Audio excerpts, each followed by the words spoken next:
Recently, Venus and the Moon had a beautiful conjunction, so I took out my telescope Skywatcher AZ3. While observing them, I decided to try a few optical experiments, and one of them will shock you.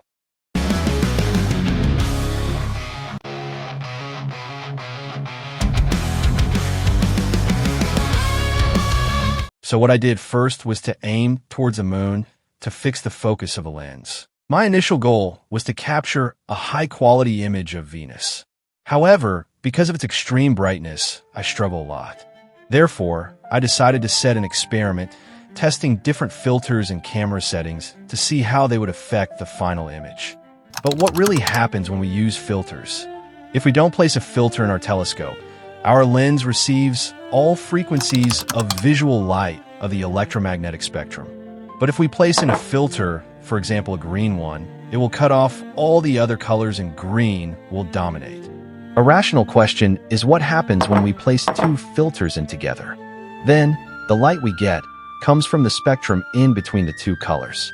But what happens if you place filters with two or more different colors that do not have an overlapping area in the spectrum altogether? Let me show you in practice. That's the resulting image of the red filter. That's how the green filter looks like.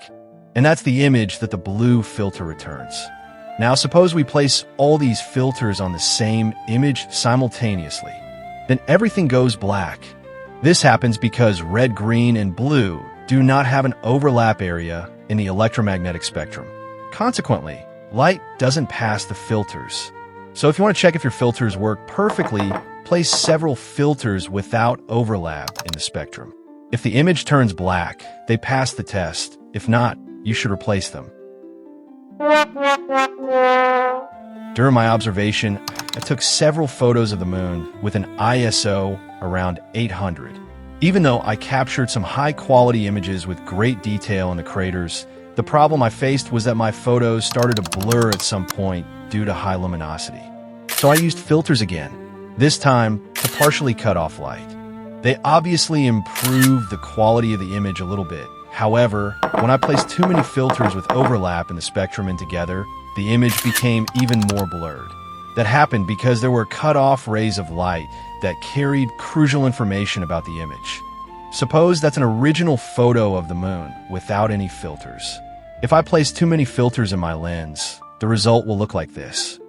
So the conclusion of this experiment is that when you make an observation, it's better to use one or two filters.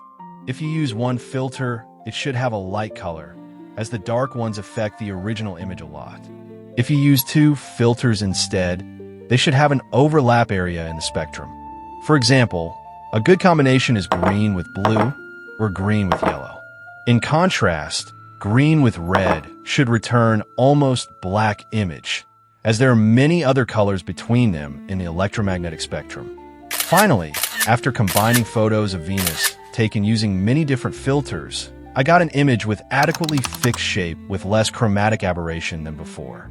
This highlights the pivotal role of editing in astrophotography. Even when you face hurdles on capturing night sky objects, editing can really boost the quality of your images. But the most important thing is to analyze your image, make your personal research, and face the problem.